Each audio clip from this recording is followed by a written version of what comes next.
Many of the rescue squad personnel are volunteers. They are doing it for their community, and they are a huge help for their community. We are the line in the sand here for medical care. Rescue squad personnel make a huge difference in the patient's lives and in their outcome. A patient brought in by rescue squad is going to have their treatment started already. They'll have vital signs taken, they'll have a physical exam performed. Sometimes they may even have an IV started and medication started.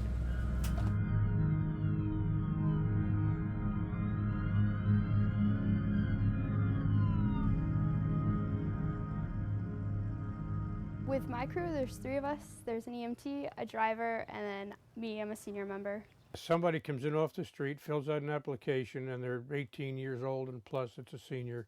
So they come in as a senior, work with the crew, and we train them the emergency medical technician course. CPR's a must. The next step up from an EMT is the paramedic program, which is great. It's almost a college degree. I got my CPR training, which was something different that I didn't know how to do. And it's just the levels of training and the new things they teach me that I didn't know before. So I was in my area and I said, well, I can drive an ambulance, I can go help. So I come over and filled out the application and told them I just wanted to be a driver. Then I just went up through the ranks. I just like it, helping the people and being there to help them. I enjoy doing what I do, and I've learned a lot. You always take away something. You take the medical knowledge, you take away with you. But also you learn how to get along with other people, how to cooperate in a stressful situation. You learn how to think on your feet. You learn how to coordinate multiple activities at any given time. What hooked me was the sense of being needed. It's always very satisfying to know that you've actually made a difference in someone's life and in someone's medical outcome. But it's also very gratifying to me personally in the sense of growth and knowledge and that kind of thing. And it's taken me in a direction that I never planned on doing. And it's been a bit of a surprise journey for me. And every call is different. It's interesting. We just get all kinds of calls. Some of them are pretty silly, some of them are pretty serious.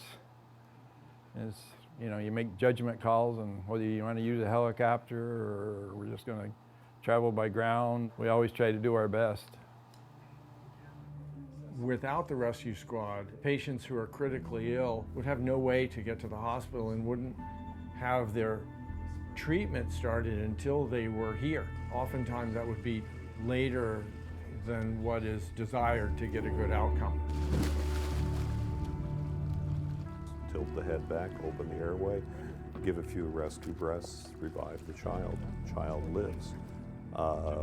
But 2 minutes later, 3 minutes later, it may have been a whole different story. So it's those kinds of calls where you really make a difference in a family's life. Those are the ones I remember. Well, you get a lot back from it, from helping somebody out. That's the main thing I look at, helping somebody out and hearing that they come home and they did well, and hopefully you see them on the street the next day. It's difficult because you know people, and it's rewarding because you can help them. Knowing that you had a part in saving somebody's life is really rewarding. Volunteering is so important in the community. The benefit you give to the community comes back to you just from people knowing you, friendships you make, and the patients that you take care of will not forget you. We take a lot of older people to the hospital, and that a lot of times is just holding their hand and giving them compassion and understanding. Being there for somebody emotionally in the back of an ambulance, it helps a lot. If we don't have enough rescue squad personnel, I would be concerned that some patients are not going to get care because they can't get here. Up on my hands? Well, all I can say is it could be you out there injured or in need of an ambulance, and it'd be nice if you could volunteer to help other people.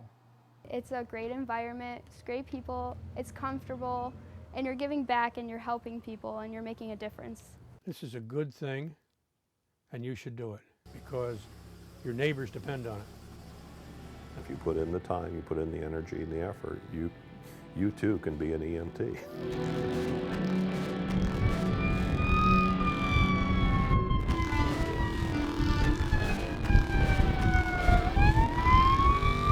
We're shorthanded all around. We just need some more volunteers.